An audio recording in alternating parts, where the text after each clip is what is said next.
갓은 군대의 추격을 받으나 도리어 그 뒤를 추격하리로다.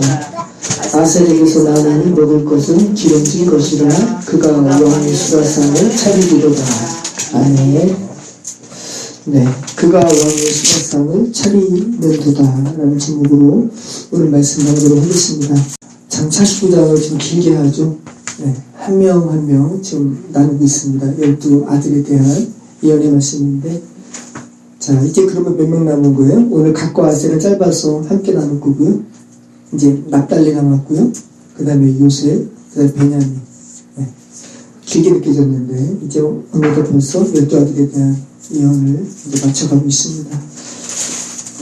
우리 지난주에 두 주에 걸쳐서 단에 대한 이스라엘의 유언에 대해서 우리가 살펴보았습니다. 지난주에는 특별히 단을 향한 유언에서 언급된 기섭의 뱀, 새끼의 독사, 이 나아슈에 대한 부분을 우리가 지난주에 더 세밀하게 살펴보았습니다. 처벌받은 노뱀에 대해서 살펴보았는데요. 노뱀에 물려서 죽어가는 백성들에게 하나님께서 무엇을 보라고 하셨죠?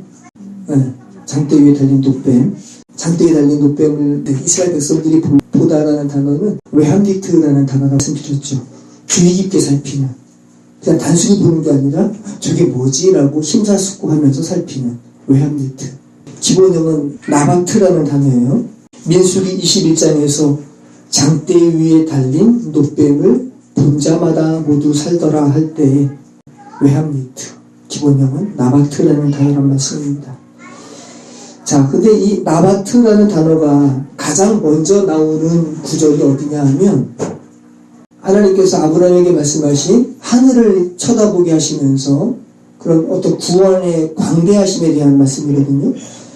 무별의 그 다수가 아닌 한 사람 예수 그리스도를 의미하는 것이라고 갈라디아서 말씀을 같이 살펴보면서 나누었는데, 결국은 예수 그리스도를 바라보게 하시는 장면에 나바트라는 말씀이 처음 나왔다고요.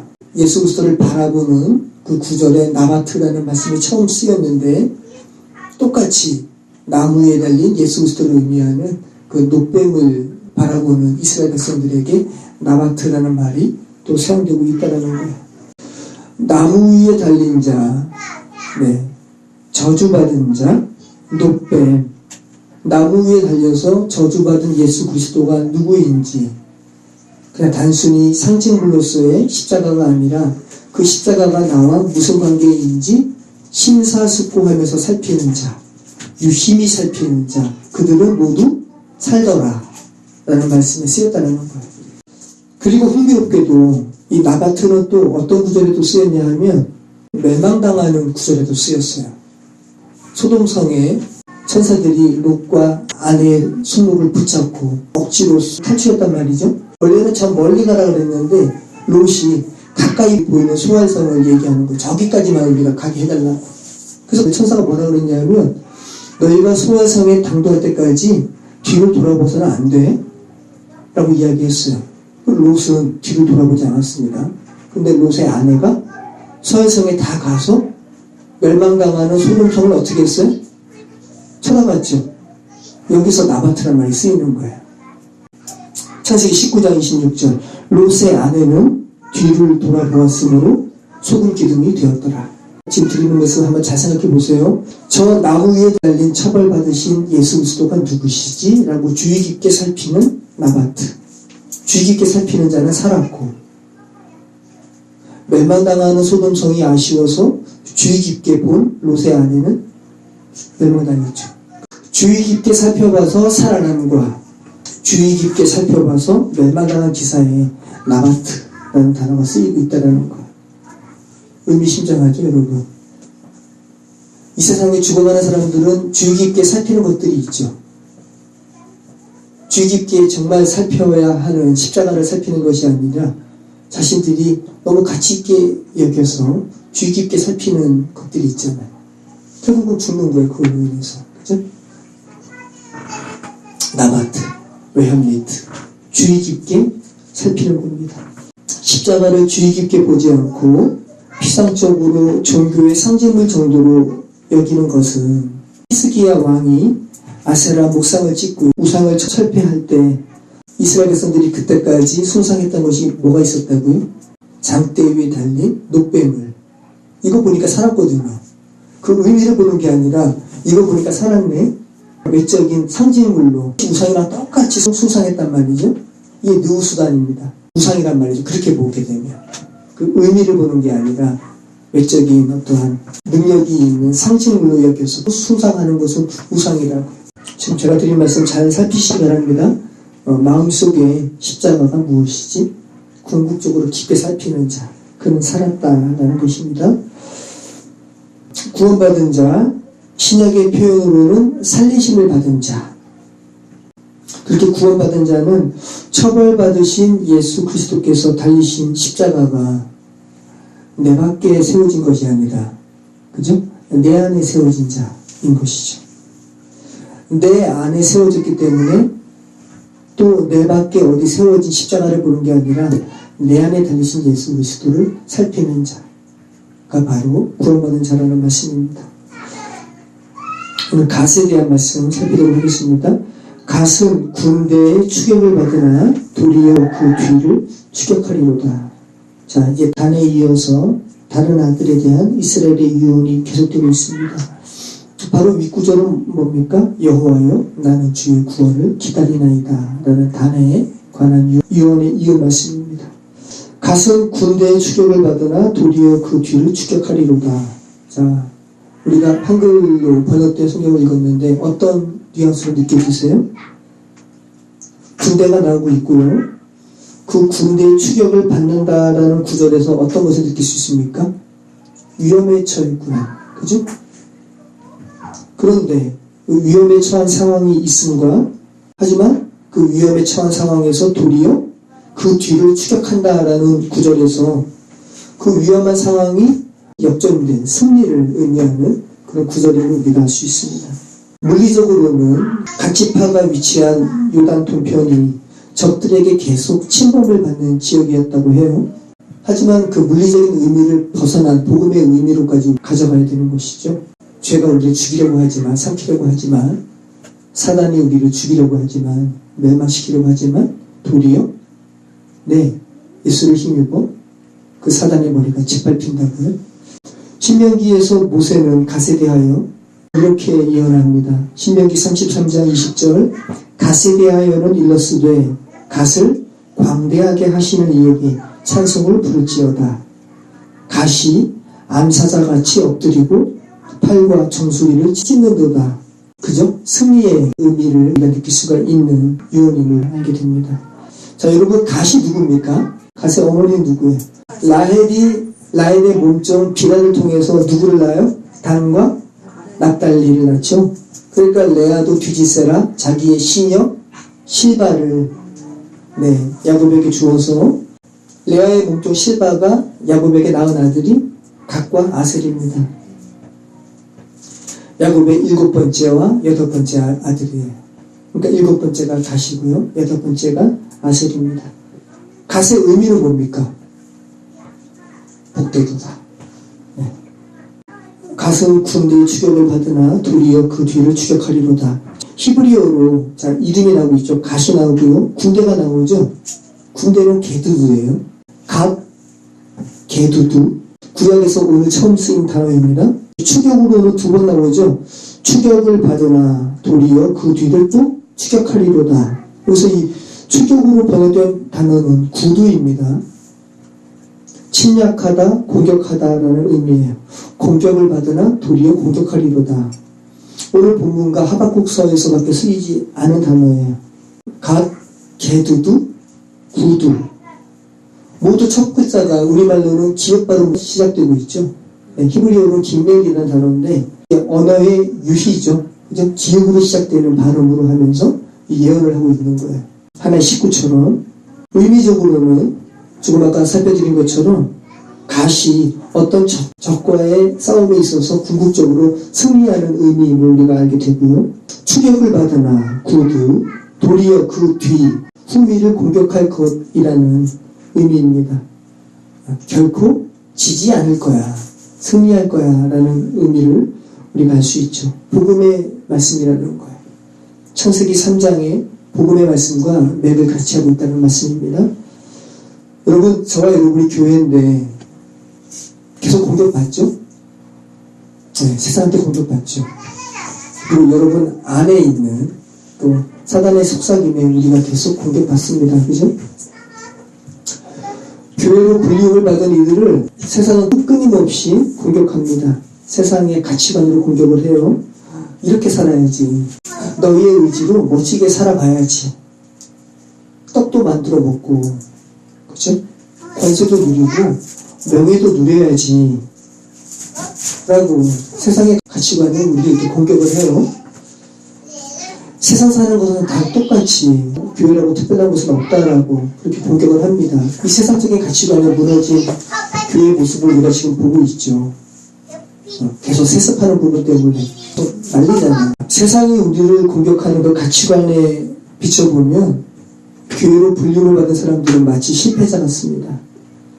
그런데 갓을 통해서 하나님께서 우리에게 말씀하시는 것은 군대의 추격을 받으나, 군대의 공격을 받으나, 군대의 박격을 받으나 도리어 군대의 배후를 친다라는 말씀이에요. 교회로 진정으로 불림을 받은 사람들은 결코 실패하지 않을 거야. 승리할 거야. 라는 말씀이죠. 너희들이 현재 느끼는 실패가 최종적인 실패가 아니야. 최종적인 것이 아니야. 라고 말씀합니다.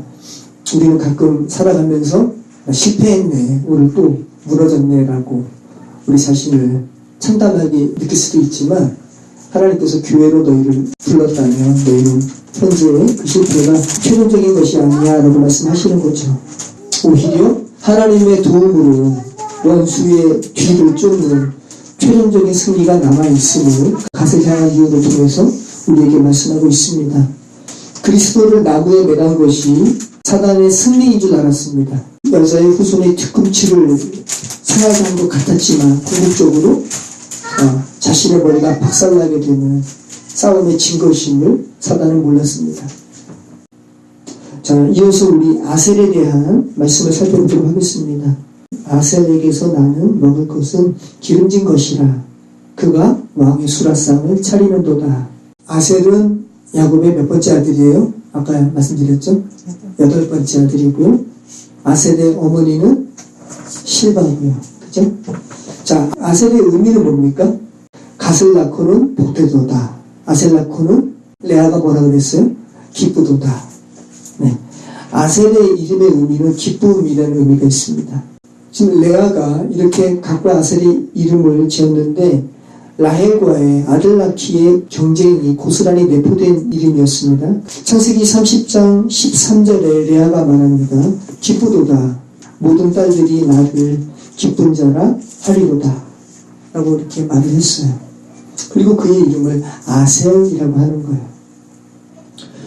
기쁨이라는 아셀의 의미처럼 아셀에 대한 유언의 내용은 풍성함과 풍요로움입니다. 아셀에 대하여 이스라엘이 이렇게 유언하죠. 특별히 기름진 것이 나고 왕의 수라상을 차리게 될 것이라고 개역 개정은 번역하고 있습니다. 자, 어떤 의미일까요? 왕의 수라상으로 번역된 왕의 진미라는 말은 멜렉, 마아단이라는 말이에요. 이 마아단, 이 진미로 번역된 마아단은 스스로 즐거워하다라는 아담에서 온 말입니다. 네, 스스로 즐거워함이라는 의미가 있다는 거예요. 이것을 진미로 표현했어요. 자, 스스로 즐거워할 수밖에 없는 왕의 진미, 멜렉은 왕이니까. 자, 복음의 의미로 한번 생각해 보시죠. 스스로 즐거워할 수밖에 없는 왕의 진미가 뭘까요? 왕 중에 왕은 누구시죠? 예수 그리스도. 예수 그리스도께서 우리에게 허락하신 복음은 그 복음의 말씀을 듣고 죽음 가운데 있는 이들은 즐거워할 수밖에 없죠. 그죠? 네. 우리가 즐거워하는 거예요. 그 복음을 듣는 당사자가 즐거워하는 겁니다. 생명의 떡, 그 그리스도의 식물, 그것을 왕의 진미로 지금 표현하고 있고요. 생명의 떡을 차리리로다. 우리말로는 꼭 자취상에 음식을 차리는 것처럼 그렇게 표현을 했잖아요. 그런데 히브리어 원문은 나탄이라는 단어거든요. 주다라는 뜻이에요. 기브, 나누어 주다. 그러니까 왕에게 수라상을 차리리로다라는 이 표면적인 의미를 넘어선 스스로 즐거워할 수밖에 없는 왕의 생명의 떡을 나누어 주리로다. 전해 주리로다. 그러니까 얼마 전에 우리가 스불론 살펴보면서 베들, 오니아, 복음의 전파에 대한 메시지와 이 아셀을 향한 메시지가 의미가 같음을 알게 되죠. 자신이 복음의 말씀을 듣고 살리심을 받았으면 그 복음의 말씀을 나누어 주리로다, 전해 주리로다. 복음 전파에 대한 예언의 말씀인 것이죠. 모세가 또 신명기에서 아셀에 대한 유언을 똑같이 하고 있는데요. 신명기 33장 24절로 25절 아셀에 대하여는 일러스되 아셀은 아들들 중에 더 복을 받으며 그의 형제에게 기쁨이 되며 아셀의 이름처럼 또 축복하는 거죠. 모세가 그의 발이 기름에 잠길지로다. 아셀이라는 이름의 뜻대로 형제들에게 기쁨이 될 것을 모세가 예언하고 있습니다. 물리적으로는 특별히 발이 잠길 정도로 땅의 기름짐에 대한 축복이고요. 1차적으로는 물리적으로는 아셀 지파가 분배받은 그 팔레스타인의 갈멜산까지 이르는 북쪽 반경의 영토는 아주 기름진 목초 지대였다고 해요. 그러니까 물리적인 의미도 그렇지만 물리적인 의미를 넘어선 그 복음의 의미까지 우리는 생각할 수 있어야 되는 거죠. 그리고 가나안 정복 후에 지중해 연안에 위치한 비옥한 땅을 아셀 지파가 기업으로 받았는데 솔로몬 왕의 시대에 그 기름진 땅에서 실제로 솔로몬 왕에게 그 땅의 기름진 소산으로 왕의 양식을 공개한 적도 있었다고 합니다. 그러니까 물리적으로도 일차적인 예언이 성취된 거지만 궁극적으로는 생명의 말씀, 예수 그리스도를 전파함에 대한 말씀이라는 것이죠. 교회에 대한 복음에 관한 예언이라는 말씀입니다. 모세가 신명기에서 이어서 계속해서 아셀에 대하여 유언합니다. 내 문빗장은 철과 노시 될 것이니 내가 사는 날을 따라서 능력이 있으리로다. 좀 어렵죠? 문빗장이라고 번역된 이 민알이라는 말인데요. 이 신명기 아셀 지파를 향한 이 구절에서만 등장해요. 민알. 문빗장으로 번역을 했어요. 원래 의미는 단단히 잠그다라는 의미예요. 나알이라는 단어에서 파생된 단어입니다. 안전하게 닫힌 장소, 요새, 성체를 의미합니다. 미날. 그러니까 아셀은 그렇게 철통 같은 요새, 그죠? 복음의 견고함을 말하고 있죠. 그 다음에 철, 노시 나옵니다. 철과 노시 될 것이니. 여기서 이 노스는 지난주에 우리가 살펴본 처벌이라는 의미보다는 신명기 말씀에서 아셀을 향한 유언에서는 어떤 견고함, 노, 철, 그죠? 문빗장. 아셀을 향한 유언에서 모세는 끈기, 닳지 않음, 견고함에 관한 말씀으로 예언하고 있다는 거예요. 여러분, 견고함, 그리고 닳지 않은 끈기에 관한 의미로 한번 생각해 보시죠. 신약 성경에서 메시아, 그리스도를 오랫동안 기다리다가 끝내 그리스도를 본 사람이 있죠. 누가 있죠? 시므온과 안나죠. 누가복음 2장에는 마리아와 요셉이 아기 예수를 안고, 그리스도시죠. 아기 예수를 안고 율법대로 정결 예식을 하러 예루살렘의 성전에 올라갔던 기사를 기록하고 있습니다. 그리고 그 기사에 그리스도의 오심을 기다리고 앙망했던 두 사람에 대하여 기록하고 있어요. 한 사람은 시므온이고 한 사람은 안나입니다. 자, 시므온은 어떤 지파인지는 알 수가 없어요. 근데 안나에 대하여는 누가복음 2장 36절로 38절 말씀, 또 아셀 지파 바누엘의 딸 안나라 하는 선지자가 있어. 네, 안나가 선지자였다는 거죠. 근데 어디 지파였다고요? 아셀 지파. 네. 나이가 매우 많았더라. 그가 결혼한 후 7해 동안 남편과 함께 살다가 과부가 되고 84세가 되었더라. 이 사람이 성전을 떠나지 아니하고 주야로 금식하며 기도함으로 섬기더니 마침 이때에 나와서 하나님께 감사하고 예루살렘의 속량을 바라는 모든 사람에게 그에 대하여 말하니라. 안나가 그 예수 그리스도를 그렇게 기다리다가 끝내는 보고 사람들에게 예수 그리스도에 대하여 말하니라. 라고 기록하고 있습니다. 아셀지파라는 거예요. 자, 성경이 특별히 아셀지파 안나가 얼마나 그리스도의 오심을 기다렸는지 그 시기에 대하여 기록하고 있죠. 그죠? 아까 모세가 아셀에 대하여 예언했을 때 그 견고함, 끊어지지 않은 끈기에 대하여 예언한 것처럼 특별히 예수 그리스도의 오심에 대하여 안나가 이렇게 끈기 있게 기다림에 대하여 누가가 기록하고 있다는 거예요. 자, 몇 살에 결혼했는지는 모르지만 누가가 이걸 기록하고 있어요. 결혼 후에 7년 동안 남편과 함께 살다가 과부가 됐다고 합니다. 그죠? 그리고 몇 살 동안? 84세가 될 동안 뭐 했다라는 거예요? 안나가 성전을 떠나지 않고요. 그리스도의 오심을 기다렸다는 거예요. 여러분, 그거 한번 계산하기 좋게 안나가 만약에 당시에는 더 일찍 결혼했을 수도 있지만 제가 그냥 계산하기 좋게 안나가 만약에 27살에 결혼했다면 7년 동안 남편과 함께 살면 몇 살이 되죠? 34세. 그리고 84세에 그리스도를 본 거니까 몇 년 동안 성전에서 예수 그리스도를 기다린 거예요? 50년. 그 당시에 27살이 아니라 17세 결혼할 수도 있으니까 17세 결혼했으면 성전에서 그리스도의 오심을 대망했던 그 안나의 기다림의 시간은 60년. 그렇죠? 안나에게 오랫동안 끈기 있게 그리스도를 기다림에 대하여 기록하고 있다는 거예요. 그리고 그 안나는 아셀 지파였음을 말씀하고 있습니다. 여러분, 그렇게 지금 그리스도를 대망하고 기다리세요? 아셀 지파 안나가 그렇게 끈기 있게 메시아를 기다리고 만난 후에 무엇을 이야기합니까? 누가복음 2장 36절로 38절 말씀을 보면 하나님께 감사해요. 왜 감사합니까? 그토록 대망했던 그리스도를 보게 하셨으니 하나님께 감사하는 거예요. 그 다음에 무엇을 말하고 있어요? 예루살렘의 속량을 바라는 모든 사람에게 그에 대하여 말하니라. 그가 누구죠? 예수 그리스도. 그리스도에 대하여 말하니라. 자, 예루살렘의 속량을 바라는 모든 이들.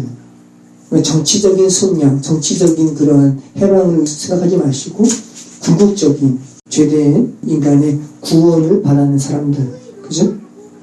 하나님 나라의 회복을 바라는 모든 이들에게 그리스도이신 예수에 대하여 말하니라. 네. 지금 누가 기자가 참 함축적으로 쓰고 있는데 지금 안나의 이 기사 그리스도에 대하여 말하니라 라고 할 때 시간과 시대를 초월한 그런 문장을 쓰고 있어요. 여기서 말하니라 라는 말은 랄레오라는 말이거든요. 근데 이 헬라어는 우리나라 말과는 특별히 다른 시제가 있는데 미완료라는 시제예요. 미완료. 우리는 미완료라는 시제가 없어요. 그러니까 지금 한글 성경은 말하니라 안나가 그리스도에 대하여 예루살렘의 속량을 바라는 이들에게 말했어 라고 과거형으로 우리는 이해할 수 있는데 헬라어 원문 자체는 과거형이 아니라 미완료라는 거예요. 여러분, 미완료라는 시제가 어떤 시제일 것 같아요? 말 그대로 미완료예요. 그렇죠. 예루살렘의 속량을 바라던 이들에게 말했다는 거죠. 그러니까 죄된 우리의 실체를 절감하고 진짜 메시아 오심을 대망하고 기다렸던 그 사람들에게 안나가 말했다는 거예요. 그래서 안나가 말한 그리스도가 오심에 대하여 들린 사람은 그에게는 완료된 거예요. 그게 미완료 시제예요. 그러면 그리스도에 대하여 안나가 말을 했는데 그리스도가 누군지 모르는 사람은 물리적으로 들렸지만 그에게는 그리스도께서 오신 것이 그래서 여전히 미완료예요. 물리적으로 예수님께서 오신 지가 2000년 됐지만 아직까지도 예수님께서 오신 것이 미완료된 사람들이 있죠. 이 세상에서 좀 중요한 사람들은 다 미완료예요. 그리스도를 못 만났으니까. 근데 안나의 말처럼 그리스도께서 자기 안에 정말 오신 사람, 만난 사람은 미완료가 아니죠. 완료된 거예요. 안나의 소리를 듣고도 예수가 그리스도인지 알아보지 못한 자에게는 안나의 진리를 전하니 결말 맺지 못했다라는 것이고, 그 소리를 듣고 내가 그토록 기다렸던 메시아 정말 맞구나라고 그리스도를 알아본 자들에게는 안나의 소리가 결말 맺은 거죠. 그리고 그렇게 살리심을 받은 사람들은 살아나게 되는 것이죠. 예루살렘의 속량을 바랐던 이들인 것입니다. 예루살렘의 속량이라고 번역된 말은 리트로시스라는 말입니다. 구속이라는 말이고요, 구원이라는 말이고요, 죄의 형벌로부터의 구원을 말하고 있어요. 그러니까 우리 죄는 우리 자신을 생각한다면 이 실체에서 해방을 바라는 사람들, 그 사람들에게 속량을 말하고 있는 거죠. 구원에 대한 메시지라는 것입니다. 여러분은 정말 지금 속량 되셨어요? 어떨 때 보면 요란한 것 같기도 하고 죄에 매여 있는 것 같으니까 우리가, 그죠? 참 쉽지 않은 부분이죠. 우리의 가족에게도 여전히 이 속량되었다면 더 이상 죄에 매여 있지 않아도 된다라는 이 은혜 복음이, 아셀의 이 복음의 전파가 들려지게 되면 귀한 역사가 있기를 소망합니다. 기도하겠습니다. 지금도 여전히 예수 그리스도의 오심에 대하여 아직 오지 않은 것처럼 미완료된 채로 살아가는 안타까운 영혼들이 있습니다. 성령 하나님 은총을 베풀어 주셔서 그들에게 예수께서 이미 오셨다고, 너가 더 이상 죄 가운데 죽지 않아도 된다는 정말 복된, 스스로 즐거워할 수밖에 없는 이 왕의 진리가 그들에게 증거될 수 있도록, 전해질 수 있도록 성령 하나님 은총을 베풀어 주시옵소서. 그리스도가 누구신지 진지하게 살피는 우리 인생 될 수 있도록 성령 하나님 함께해 주시옵소서. 예수 그리스도 이름으로 기도합니다. 아멘. 아멘.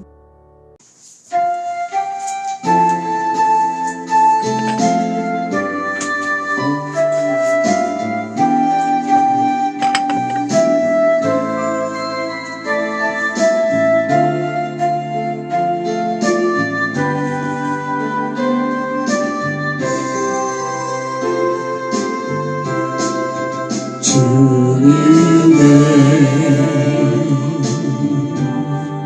시간에 그의 뜻 이루어지길 기다려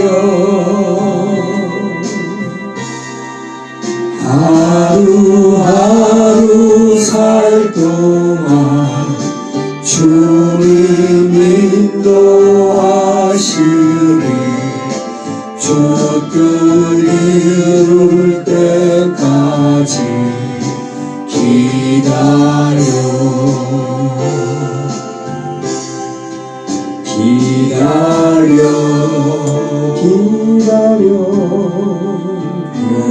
그때를 그의 뜻 이루어지길 기다려 주의 뜻 이루어질 때 우리들의 모든 것 아름답게 변하리 기다려. 우리 기도를 마음으로 찬양합니다. 주님의 시간에 그의 뜻 이루어지길 기다려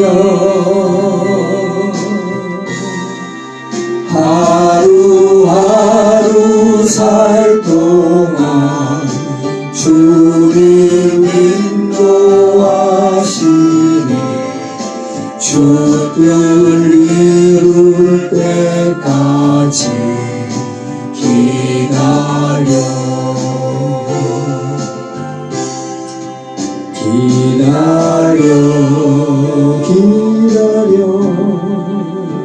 그때를 그의 뜻 이루어지길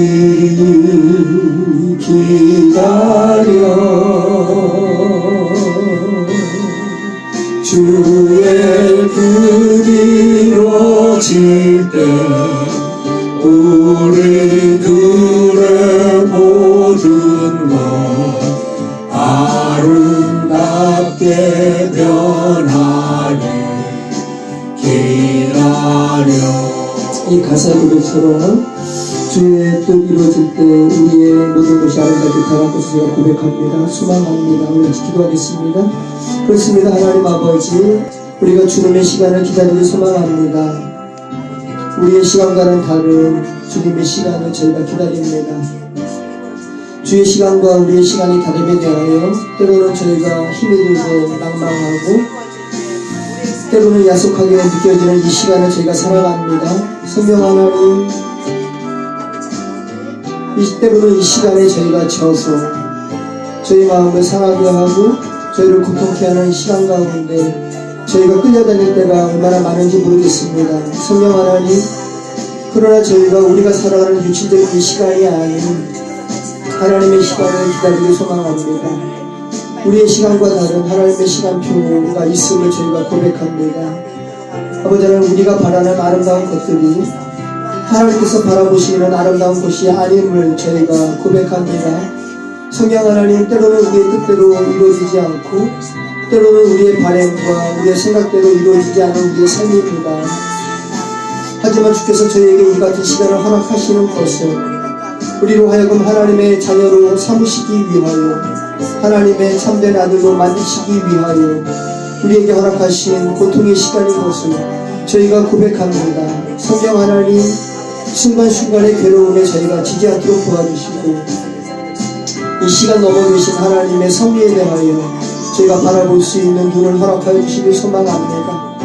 아버지 하나님, 우리 각 사람 영혼에 대하여 깊은 관심을 가지고 계신 하나님, 그 인생의 절규와 그 인생의 한타를 알고 계시는 하나님, 그 인생의 궁극적인 완성을 위하여 지금도 역사하신 하나님의 섭리를 저희가 바라보고 저희가 의지합니다. 성령 하나님, 함께하여 주시옵소서.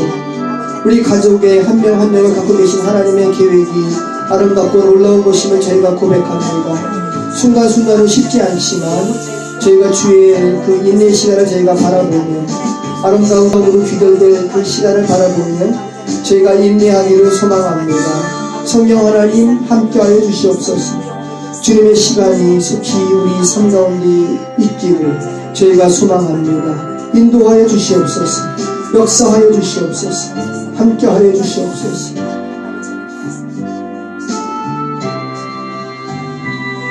하나님 아버지, 이 가사의 고백처럼 주님의 시간과 우리의 시간이 다름을 저희가 고백합니다. 아버지 하나님, 때로는 왜 이렇게 더디 우리의 바람이 진행되는가 생각하지만 하나님의 시간은 가장 정확하심을 저희가 고백합니다. 저희 모든 그 강구의 그 내용이 저희 자신과 우리의 가족과 우리의 친지를 향한 그 강구의 내용이 하나님의 시간표에 정확히 아름답게 성취될 것임을 저희가 믿음으로 고백합니다. 주님의 시간에 우리의 모든 것을 아름답게 변할 것임을 고백합니다. 우리의 자신을 바라보며 때로는 낭망하고 절망할 수밖에 없는 우리의 처참한 이 모습은 하나님의 시간에 아름답게 회복될 것임을, 그렇게 완성될 것임을 저희가 고백합니다. 그 시간까지 저희를 붙들어 주시고 저희가 중간에 주의 손을 놓지 않도록 붙들어 주시고 인내케 하여 주시옵소서. 함께 하여 주시옵소서. 주님의 섭리 가운데 저에게 가족을 허락하여 싸우니 하나님의 귀한 하나님의 백성으로 주의 나라에서 함께 찬양하고 예배하는 그런 백성으로 만나는 아름다운 날이 있게 하여 주시옵소서. 인도하여 주시옵소서. 이제는 우리를 사랑하시는 하나님 아버지의 그 크신 사랑하심과 우리를 죄에서 구속하신 예수 그리스도의 은혜와 우리를 하나님의 아들 되는 모든 과정 가운데 도와주시고 살피시고 역사하시고 인내케 하시는 성령 하나님의 강함과 역사하심이 이 자리에 모인 성도들과 그들이 기도하는 친지와 가족과 이웃들의 머리 위에 지금부터 영까지 함께 계시기를 간절히 축원하옵나이다. 아멘.